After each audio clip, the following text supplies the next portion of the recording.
5वें दिन परमेश्वर ने कहा और जल में तैरने वाले सभी को और सभी पक्षियों को बनाया।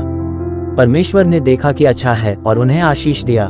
सृष्टि के 6ठे दिन पर परमेश्वर ने कहा सभी प्रकार के भूमि के जानवर हो जाए, और यह परमेश्वर ने जैसे कहा वैसे हो गया। कुछ जमीन पर रेंगने वाले, कुछ खेत वाले और कुछ जंगली जानवर थे, और परमेश्वर ने देखा कि यह अच्छा है। फिर परमेश्वर ने कहा हम मनुष्य को अपने स्वरूप में हमारे जैसा बनाएंगे, उनके पास पृथ्वी और सभी जानवरों पर अधिकार होगा। फिर परमेश्वर ने कुछ मिट्टी ले लिया और उससे एक आदमी बनाया और उसमें जीवन का सांस फूंक दिया। इस आदमी का नाम आदम था।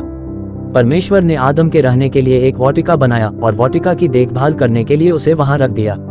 वाटिका के बीच में परमेश्वर ने 2 विशेष पेड़, जीवन का पेड़ और अच्छे और बुरे के ज्ञान का पेड़ लगाया। परमेश्वर ने आदम से कहा कि वह अच्छे और बुरे के ज्ञान के पेड़ के फल को छोड़ वाटिका के किसी भी पेड़ से खा सकता है। अगर वह इस पेड़ के फल को खाए तो वह मर जाएगा।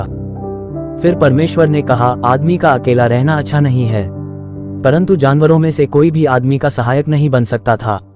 इसलिए परमेश्वर ने आदम को एक गहरी नींद में डाल दिया। तब परमेश्वर ने आदम की पसलियों में से एक से औरत को बनाया और उसे आदम के पास लाए।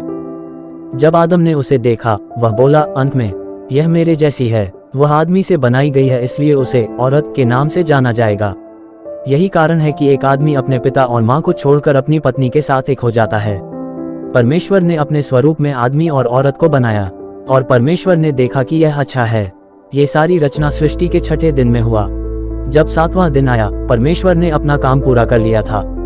इसलिए परमेश्वर ने जो कुछ वह कर रहा था उन सब से विश्राम लिया।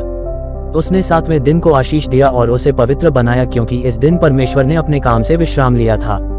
इस तरह परमेश्वर ने ये ब्रह्मांड और सब कुछ जो उसमें है बनाया।